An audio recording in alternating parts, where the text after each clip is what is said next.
This is the Whole Care Network.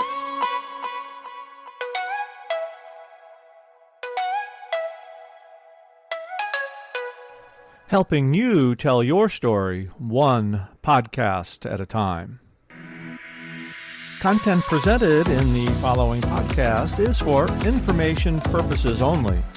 Views and opinions expressed in this podcast are solely those of the host and guest and may not represent the views and opinions of the Whole Care Network.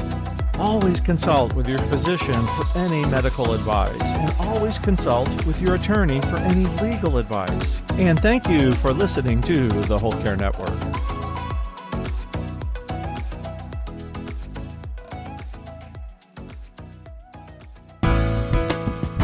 What is it about dementia that you think someone in his family had it? What is the deal? And he goes, tell their stories, Mary Anne. Tell their stories. And it forever changed how I train families, how I train staff for memory cares, how I do everything I do. I believe I'm the keeper of their stories.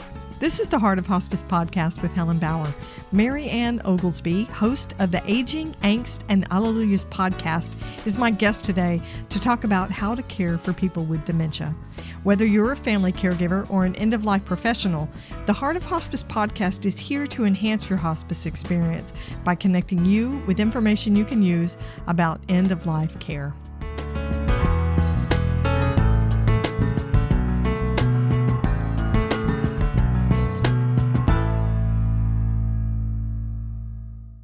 The sponsor for this week's episode is Barbara Carnes Books, featuring the work of award-winning hospice RN educator Barbara Carnes. BK Books is proud to offer the End-of-Life Guidelines series, a compilation of 5 essential education booklets designed to support those caring for terminally ill loved ones. Visit bkbooks.com today to order the End-of-Life Guidelines series to support your journey of compassionate caregiving.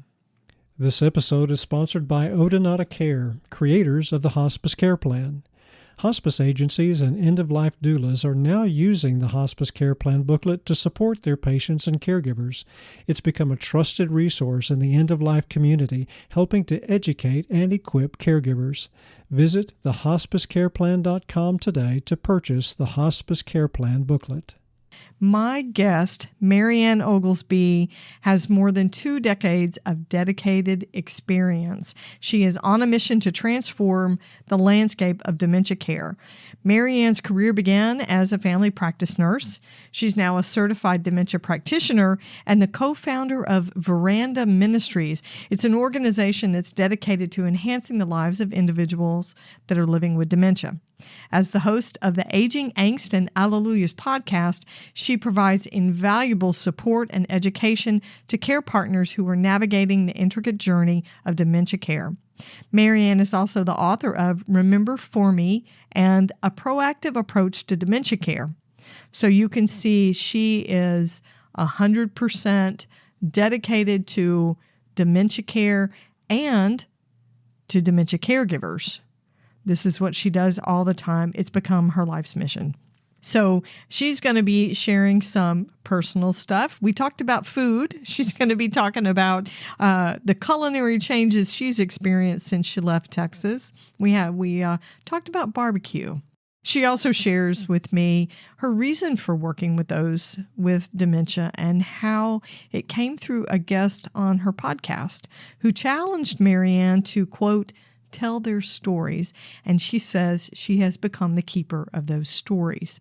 One of the things Mary Anne shares with me in her interview is that when she's helping a person with dementia, she has the family complete a form called the Who Am I form. And it's all about who they are as a person, even down to learning what their favorite color was or is. She explains the rewards of utilizing respite care for a caregiver. You're going to want to listen closely to that part because we really took a deep dive into what respite care is for a hospice patient. And Mary Anne reveals a trick she uses to help patients who are agitated. You can connect with her at verandaministries.com. And of course, her podcast, which is available on all your favorite podcast platforms, it's Aging, Angst and Alleluias. So settle back and get ready. Here's a great conversation with my guest, Mary Anne Oglesby.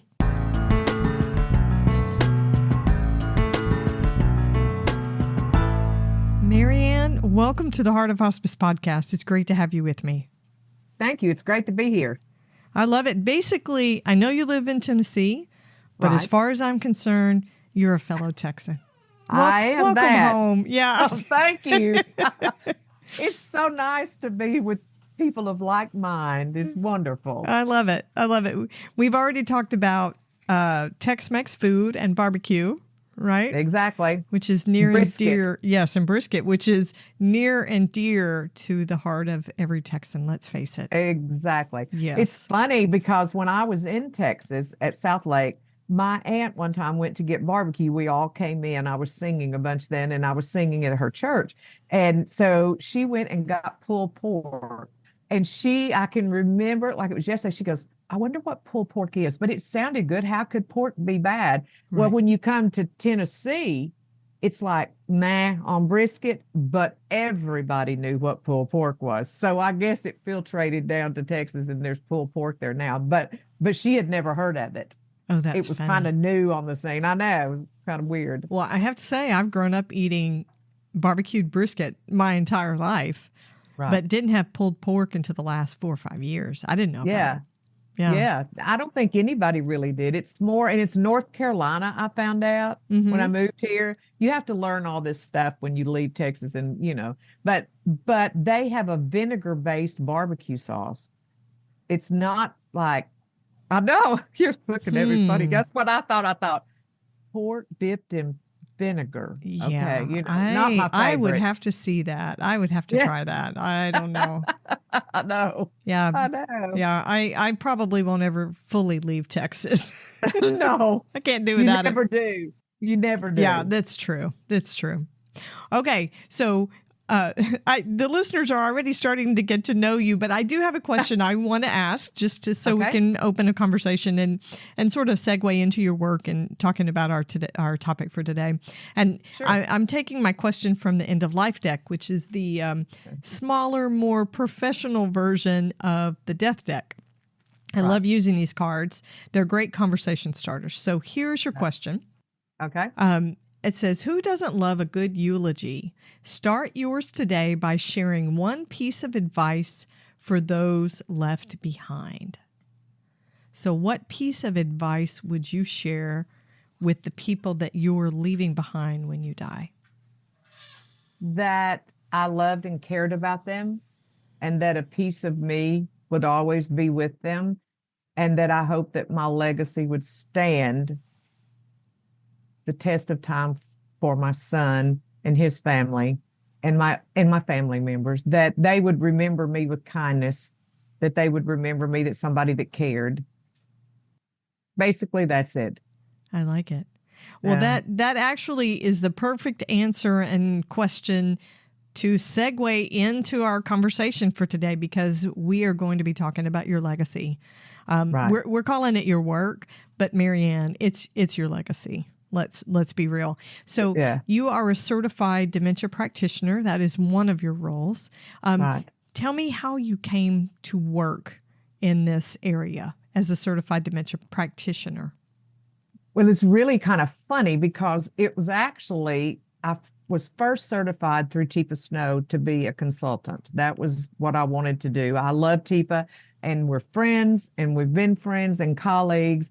And I knew that what she did with people living with dementia made sense. Even before I left Texas, I knew that this woman, whoever she was that I was watching on video, made more sense about the people that were in the room behind me than anyone I had ever heard of. And this was early on in dementia world, so it wasn't as, quote, popular as it is now. And so I became certified, and when I moved to Tennessee, I hadn't been here long, and she had a class here and a training, and so I went to it, and then since then I've added to it. And in the midst of that, I knew that the dementia care practitioner, to be honest, I wanted something that took me through all of it, and that it left me, instead of just saying I'm a PAC trainer, coach, whatever all the things I am with Teepa's, but I wanted that DCP because people look at that, and I knew if I was going to be listened to, people always want a bunch of letters down past their name. It's true. People like credentials. They like credentials, and rightfully so, but and it was a different perspective.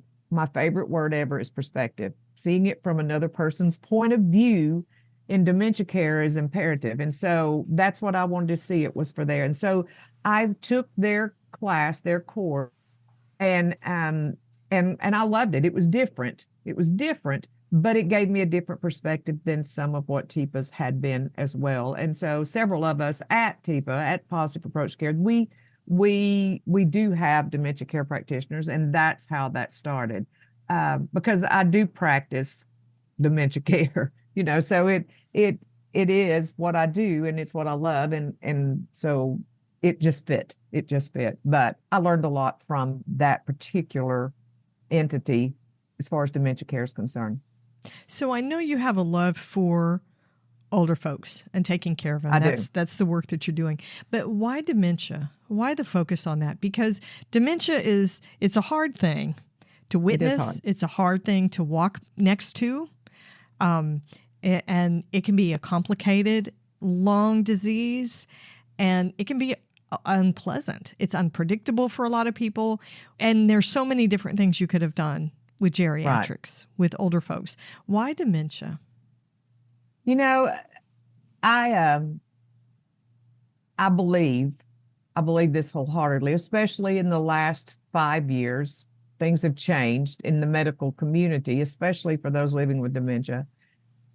I believe my legacy, my end of life work is going to be that for those living with dementia, but I didn't really understand so much about it until one day I was just sitting there, and a friend of mine that's a songwriter, I was interviewing him for my podcast, and I said, tell me what it is. What is it about dementia that you think someone in his family had it?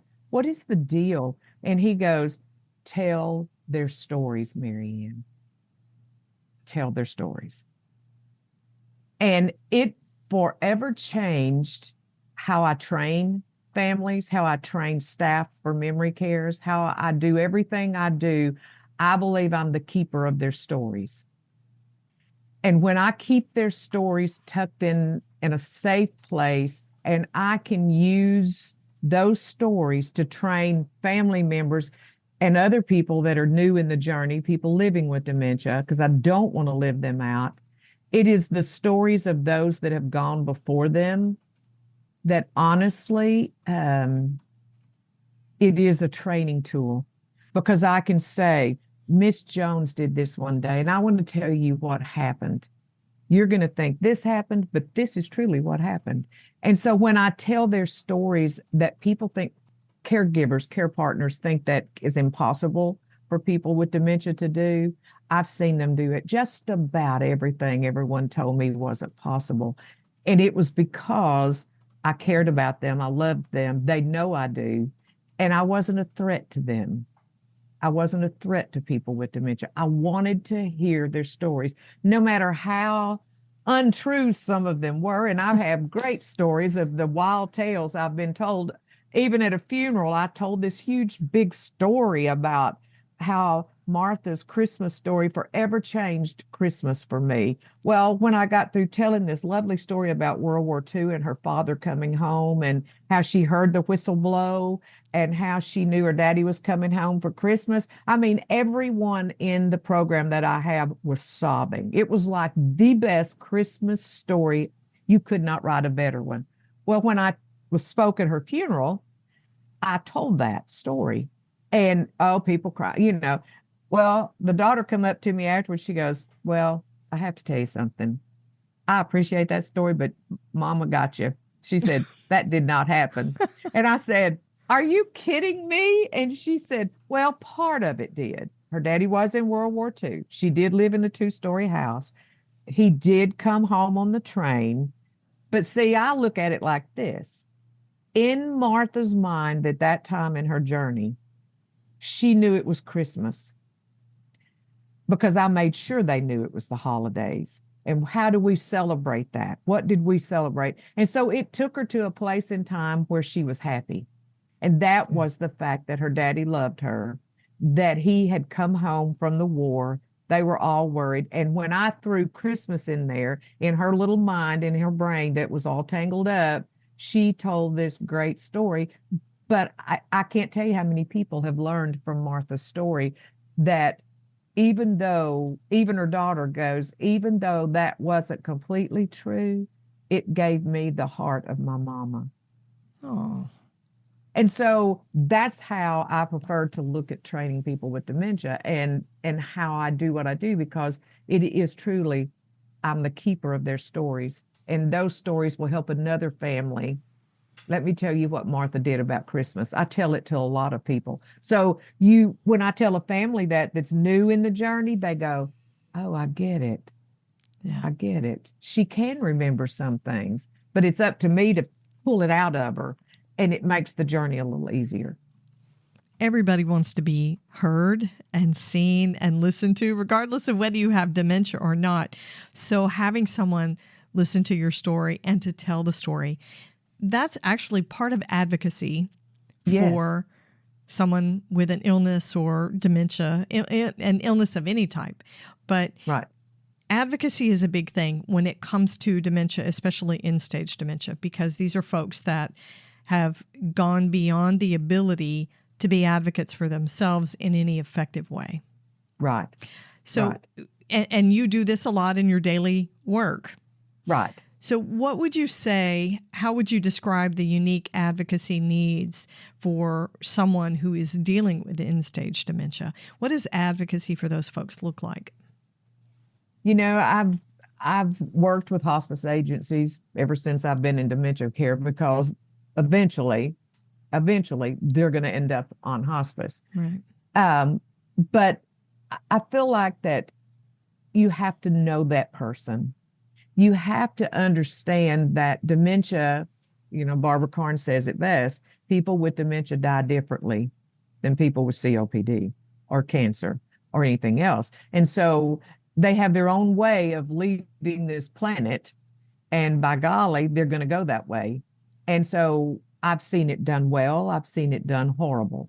But because you have to understand the brain and how it works, and when you are at death's door, what death does look like to a brain that is full of plaques and tangles or frontal temporal or any of those different, but you'd be surprised how many people that they'll just say, I have dementia, which is impossible. And so how we treat them as a person and how we treat them medically is different, and how we treat them at end of life has to be different too, because whatever type of dementia they have, there's guidelines in there on those, such as frontal temporal, and so it's a journey. It's a journey to understand how people living with dementia die, and to see that there are sometimes I've stood at many a bedside and sang to them and did many things that did not require medical care. Now, I'm going to say this,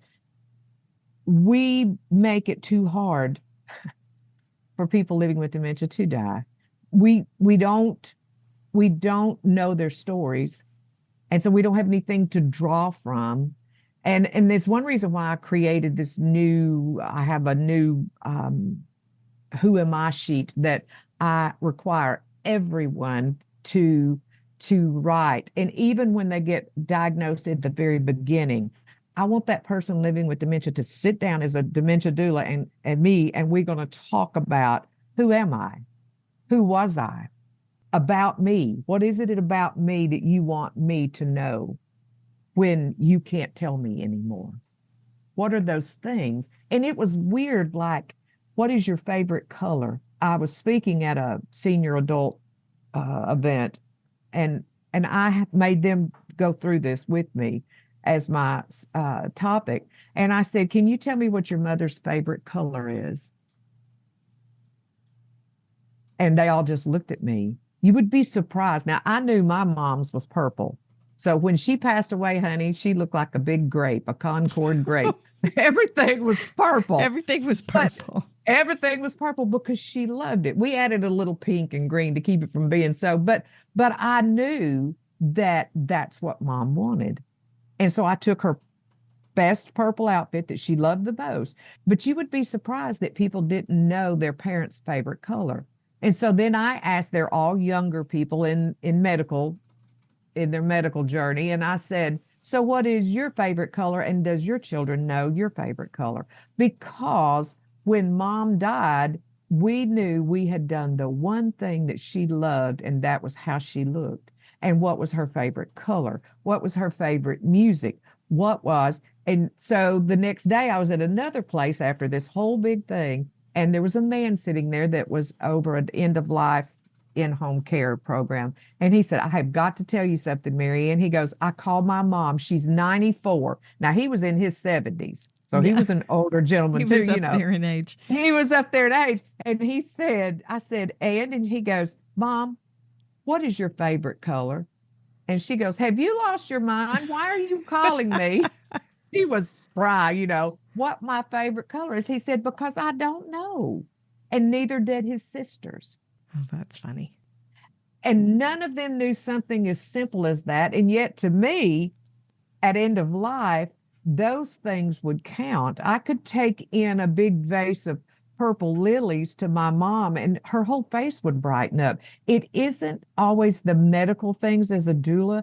We're not medical personnel, even though I'm not when it comes to that. And I have to know what she likes and what she dislikes. And so the man goes, I will ever be grateful for you for asking a silly question like, what is your favorite color? I've told my children what my favorite color is. And there's a whole bunch of things on there, but that's just a simple thing that we don't think matters in the scheme of life, but it can. Well, it can. Isn't that advocacy through the storytelling?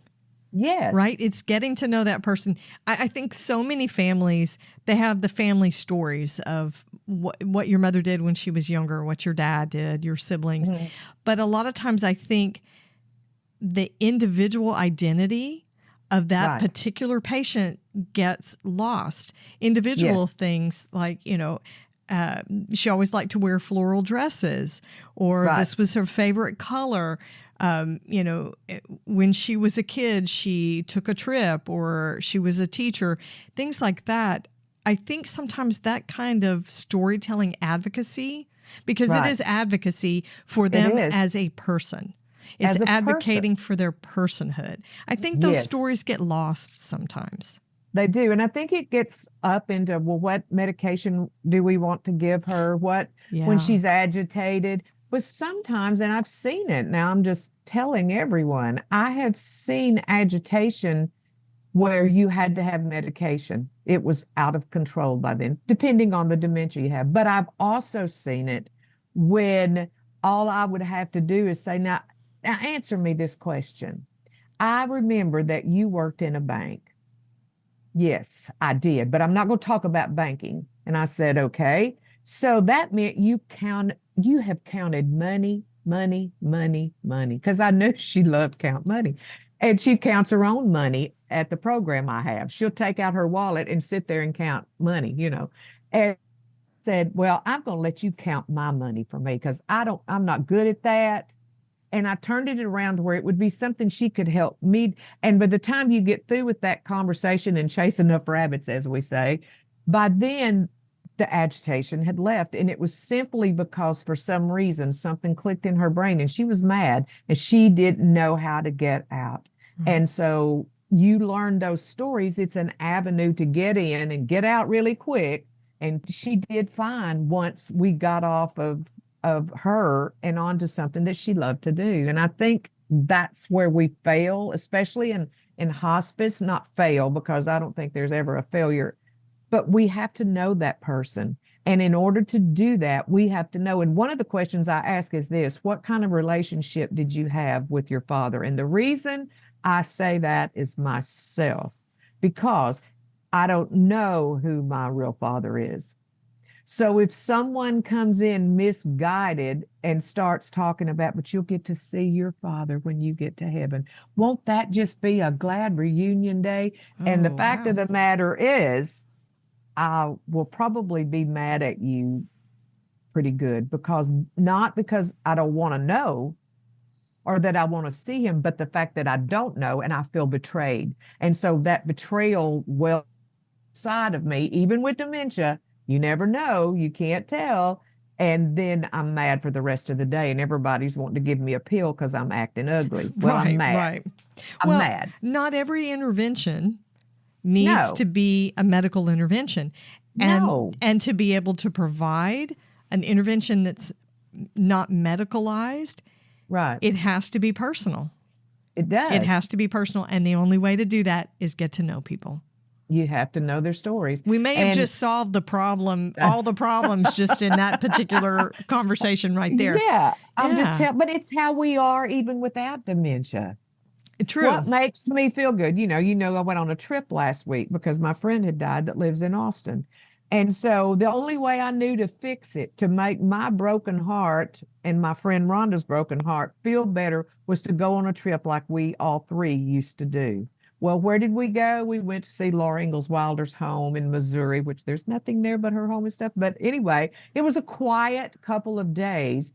But when I escaped into her world for that little bit of time, the mean old world didn't exist, because it's a neatly kept capsule of how life used to be. Mm-hmm. And I'm not kidding you, but in the bed and breakfast that I stayed at, the middle house between the bed and breakfast, it was an old drugstore, had burned. So it was an open air type patio. But the building next to it was a building that they had restored back to the 1891. It was beautiful.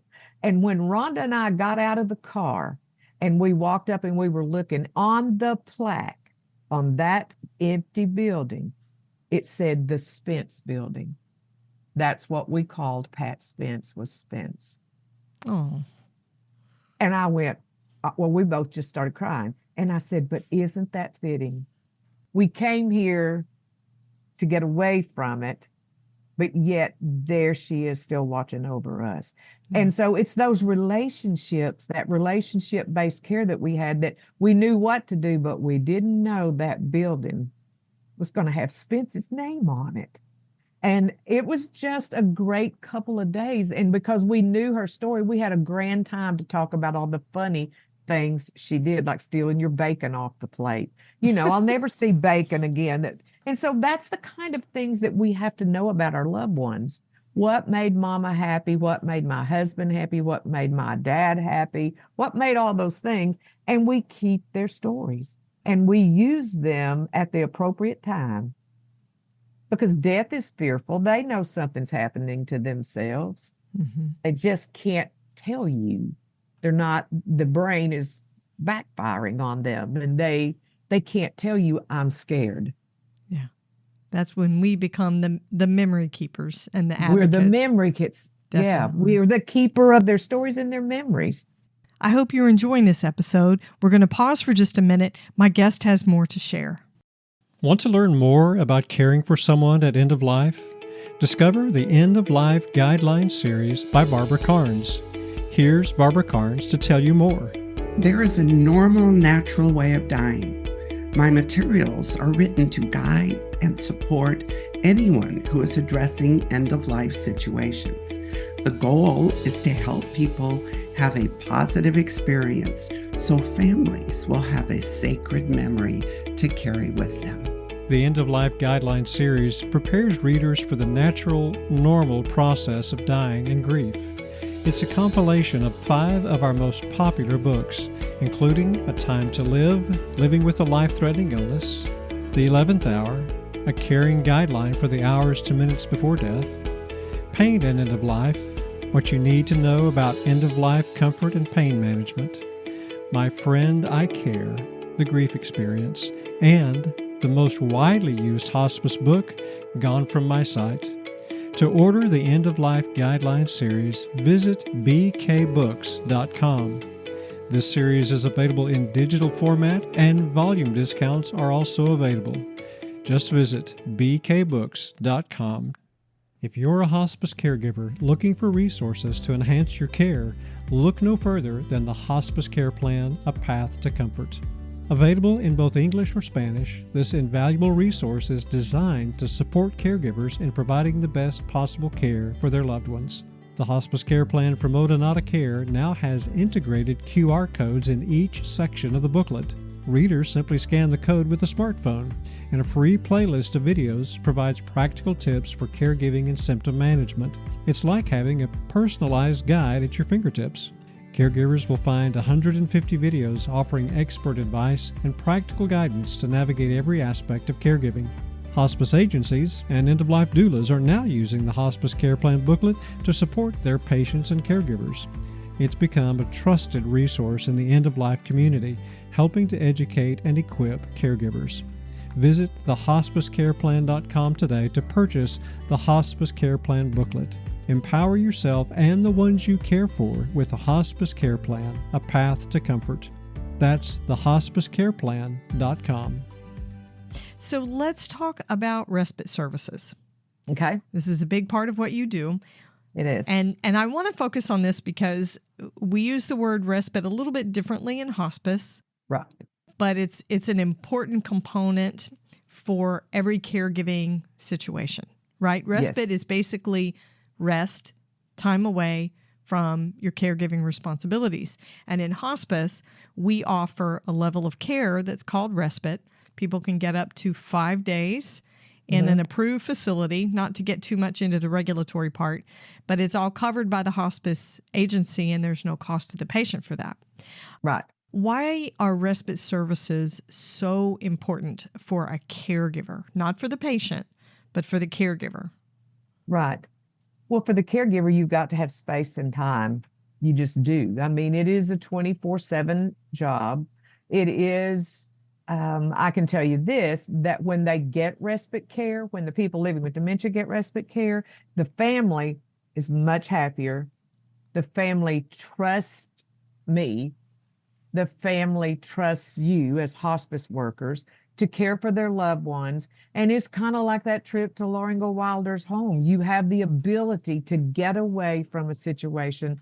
You'll never not think of it, but you will have a time away to where you're not being called in, or you're not having to bathe someone that doesn't want to be bathed, or you just want to be alone. Most of my families that I take care of, we have for an average of 2.5 to 5 years in a respite program. So they're used to being, but when they get on hospice, they're right back in there, and they're at home all the time. And so the respite care that hospice offers allows them to go and do something.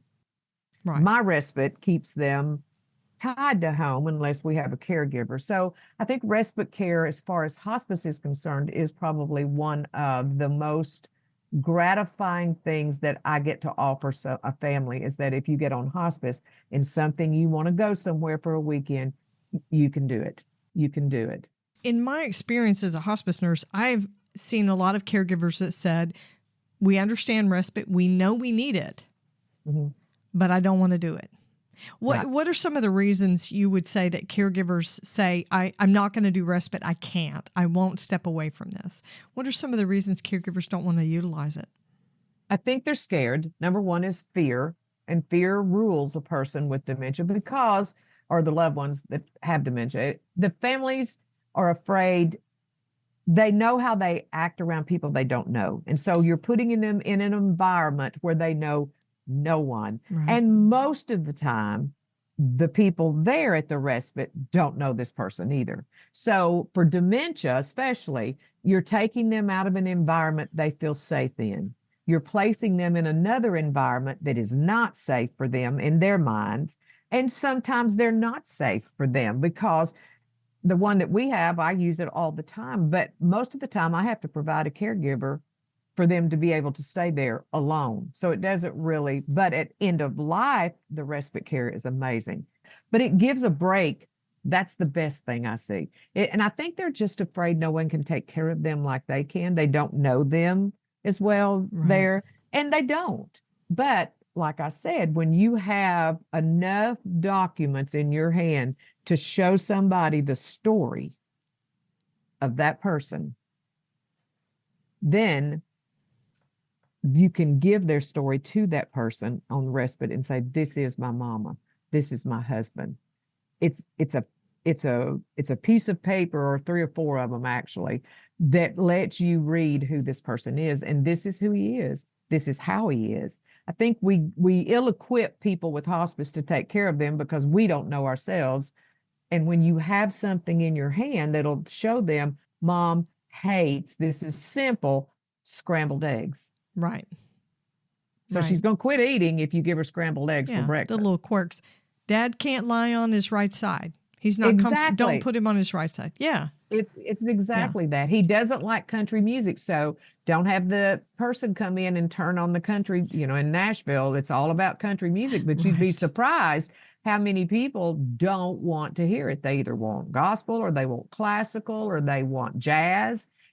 It is imperative that those outside stimuli that they have is what they enjoy, not what we Right. enjoy. Well, and the caregiver is the expert. And so, Exactly. So when I've had caregivers that tell me, I'm not comfortable letting her stay in this facility for respite care because I'm not going to be able to disconnect. And of course, the rule is you can come and go during respite all you want to. Yeah. Yeah, you don't have to be out of town. You don't have to use it for a family event, a wedding, or anything like that. You can just take a few days off while your person is in respite care, and you can come and visit every single day if you want to. Well, I think fear rules dementia, period.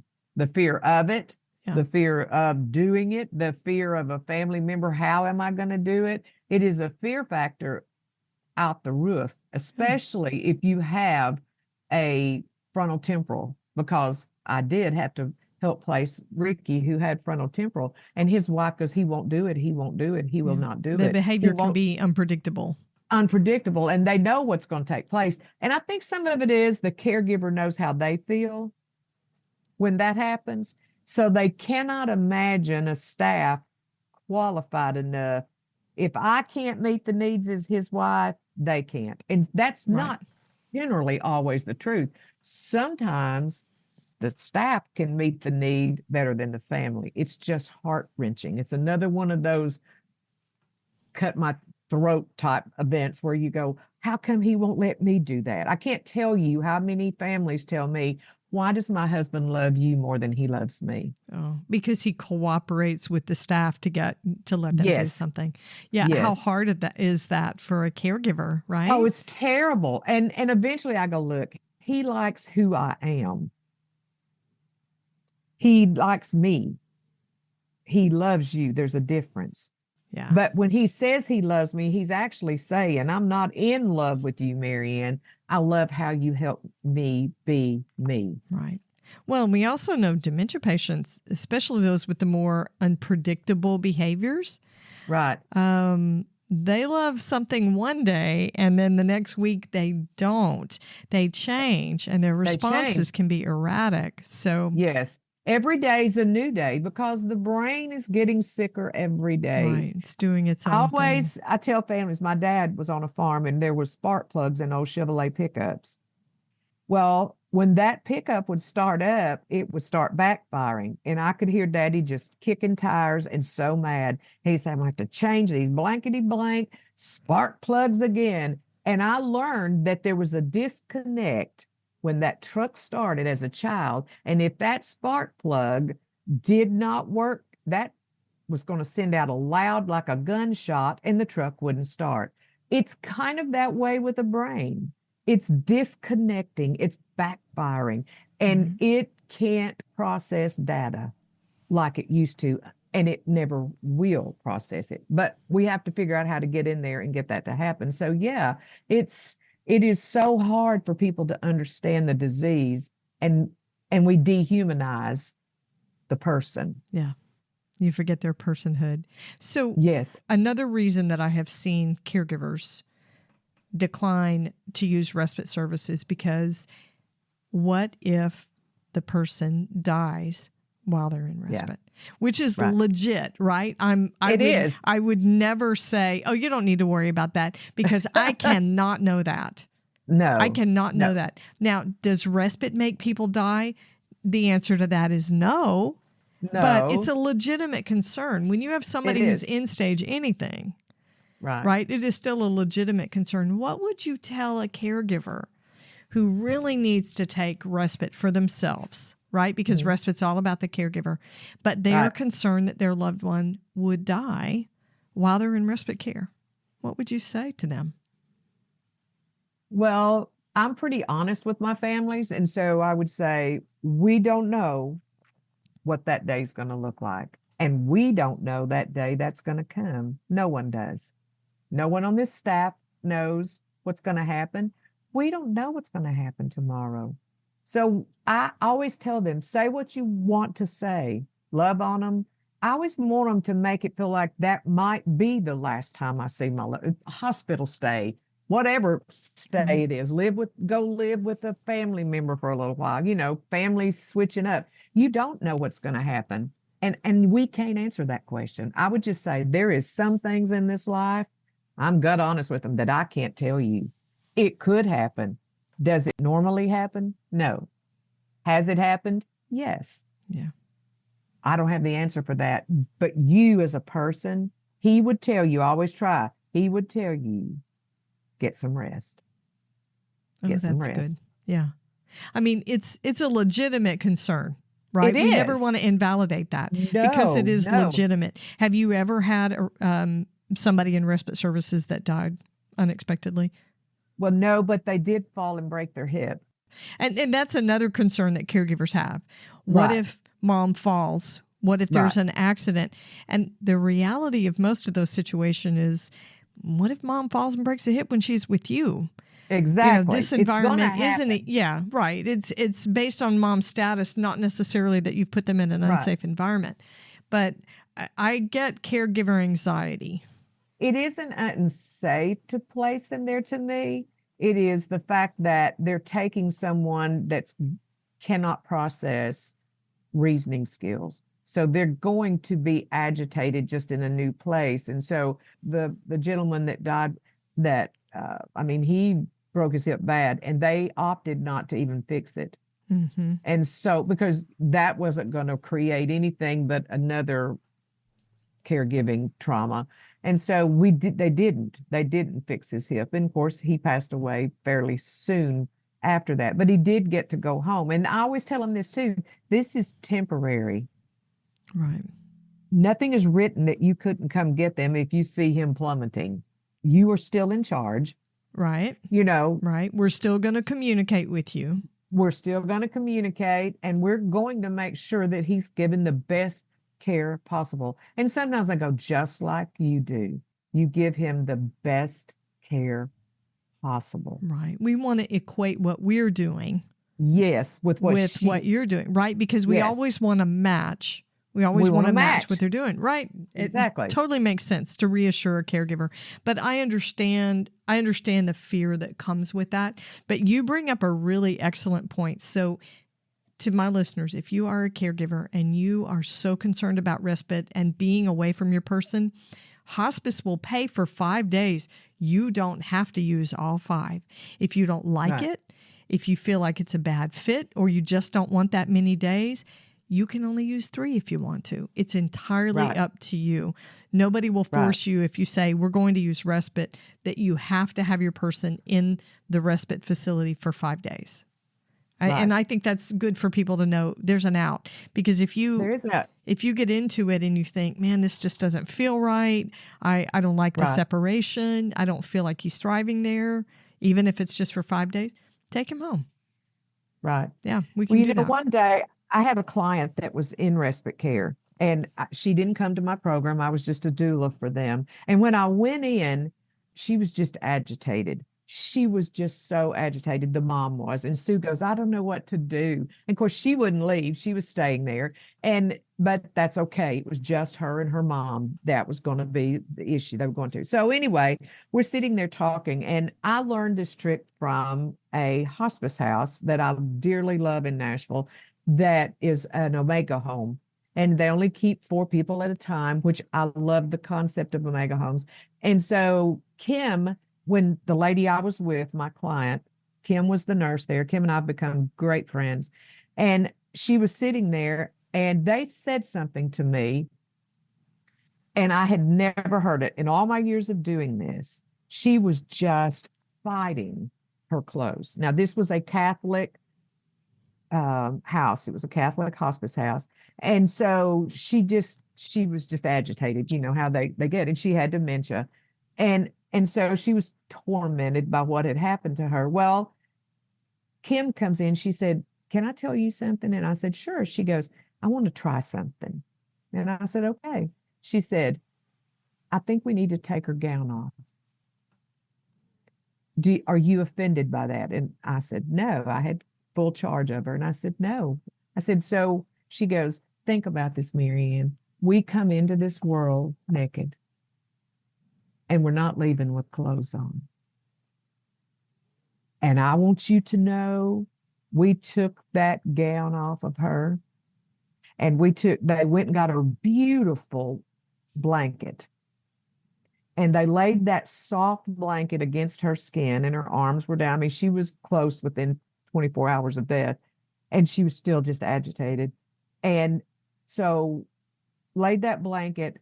She never tugged nor pulled at anything. I watched it with my own two eyes. Fast forward 2 months later, and I was in that hospital room, in that respite room with Sue and her mom. She was doing the same thing. I mean, she had that blanket. She was slinging that blanket and doing all those things that people do at end of life. And I said, "Can I ask you a question?" And she said, "Sure." I said, "Do you mind if we take all that stuff off?" Yeah. She just looked at me. She goes, "Why?" And so I told her the story. She said, "Let's do it." She never grabbed at a sheet. It was like a muzzle around her. It was choking her. And you could tell that it wasn't pain. She wasn't in pain. It wasn't agony. She was dying of Alzheimer's. And I want you to know, it has not ever failed me yet. It's weird to families. They're like, "You want her to lay here naked?" And I go, "It's better than this. Oh, absolutely. It's better." And the blanket is beautiful. And I tell families to get a soft blanket, a pretty blanket, floral. They want it to be pretty. Then get that blanket, but let's at least try it and see what happens. And it works. Yeah, it goes right back to not every intervention needs to be a medical one. No. Yeah, start with the simple stuff. Start with the simple stuff. And that's about personhood. That is personhood. Right? How can we make her comfortable? Well, let's start with the simple stuff. She didn't like those gowns. I'm sorry. Have you seen those hospital gowns? They're horrible. I know. They're horrible. Nobody likes those things, whether you have dementia or not. Yeah, you look at a baby, and a baby, when you take a diaper off, their little legs and arms, it's like, "I'm free. Thank God Almighty, I'm free." They love being naked. They love being naked. And, most of us would too, if we were honest. We just don't want the whole world to see it. I wouldn't want to do it in front of people. Right. And we're not saying take their gowns off and display their bodies out to the world. We're not saying that. We're talking about somebody who's at the very end of life. End of life. Yes. Exactly. And it's it's binding. It's that mummy feeling that I'm just everything, and we don't know what they're thinking. Yeah, you have to wonder if maybe there's a spiritual component there too. See, that's what I think, but but it's worked every time I've ever tried it, and I will forever be grateful to her, because it is hard to die with dementia. Interesting. It's hard to die with dementia. It's good stories to know. Yeah, and you learn these. You don't have to learn by trial and error, because it didn't hurt anything. If it didn't work, we'd just put the gown back on. Right. What have you lost? Yeah. What have you lost? Nothing. It didn't cost you anything. You haven't tried a medication that you have to wait to wear off. Yeah. Right. Kim was a great hospice nurse. Her first job was during COVID, got her degree, and was a hospice nurse in the hospital, and COVID shut it down. She was the only nurse there. And so she said, "I had to find ways to do lots of things because I had no family there, no one to, and that was one thing that she said that she will never, you can make it easier." And so I think that just shows people living with dementia, they still have feelings. They still know what they want.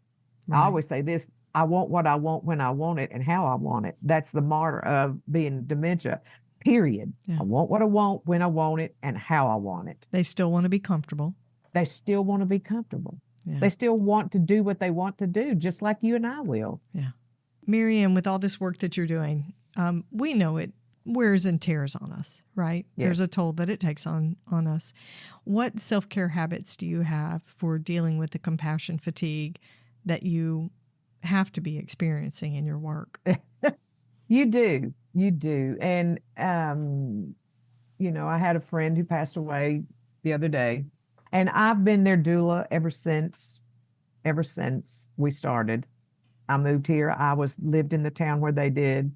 I loved Buddy Renault, and more than I can. I mean, he was a good man to me.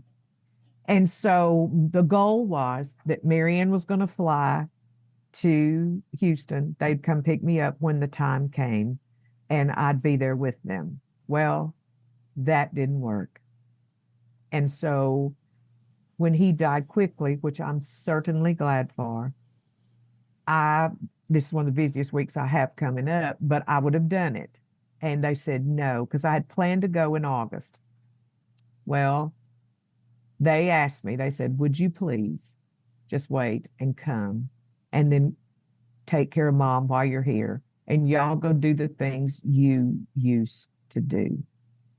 And so it's that relationship with people that I've not seen in 10 years, but I'm still their doula. I'm still Zooming them. I still help them. And to get away and go help her be normal,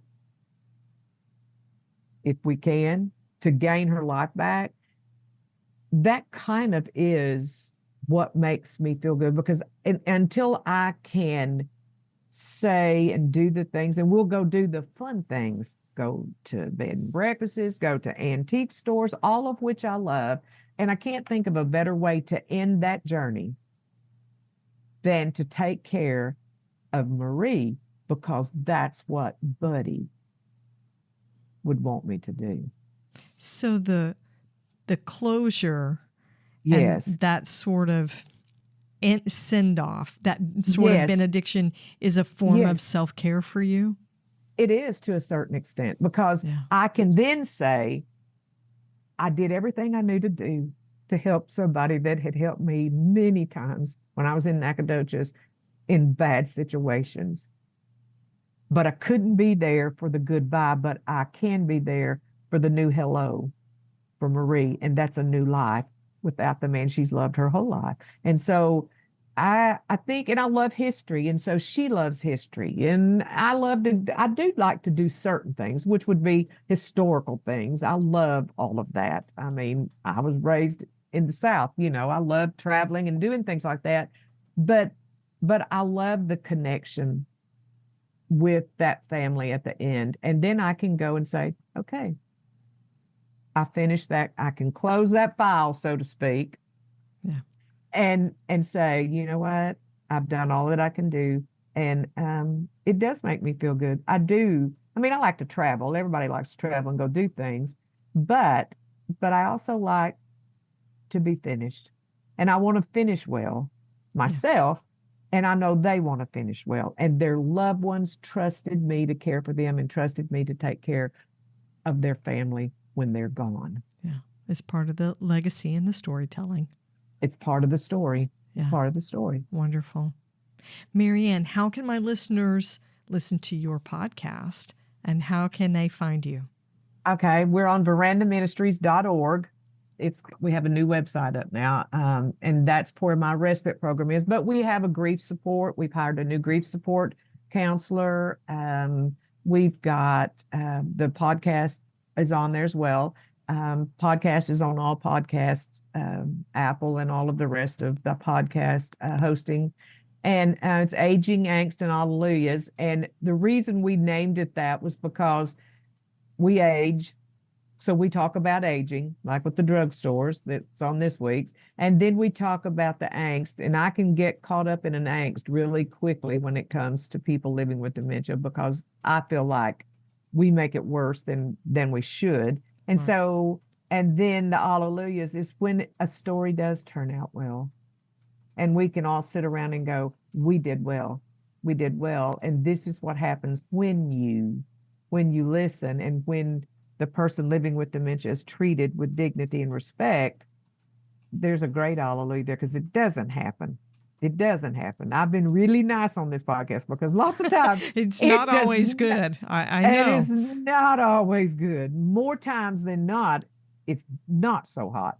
And the world looks at them as, I don't know how the world looks at people with living dementia. I see a person that has potential. They see a person that has a problem. Yeah. I see the disease, but I don't see that disease when it's cancer. It's only when it makes you do weird things like TT and trash cans. Yeah.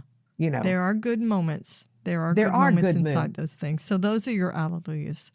Yeah, that's my hallelujahs. You know, is that I do have a lot of good moments that I will forever be changed, because someone with dementia looked at me and said, "Hi, Mary Anne. I don't have my name tag on." And there's that feeling of, oh my God, she remembered my name. Yeah. That connection's there. That connection is there. And so it is all about those connections. And that is the alleluias, that we have to make some connections here with people. So this is why we do the work that we do. it is that heart giving, soul searching, how do I make this journey easier and better? Mary Anne, thank you so much for talking with me today. It's been You a are more than fantastic welcome. conversation. Well, thank you. It's wonderful being here. I appreciate it. Be sure to catch the next episode of the Heart of Hospice podcast. You can find more episodes on theheartofhospice.com. Don't forget to follow us on your favorite podcast platform. You can connect with the Heart of Hospice on Facebook and Instagram, and send your questions or comments by email to helen@theheartofhospice.com. And remember, no matter who you are or where you are in your hospice journey, you are the heart of hospice.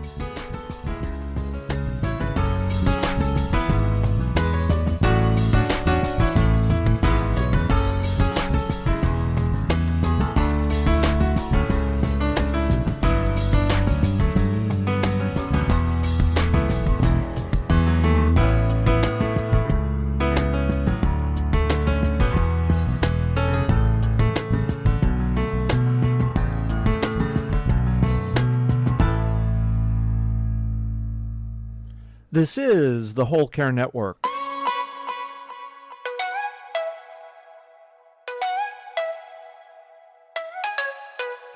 Helping you tell your story one podcast at a time.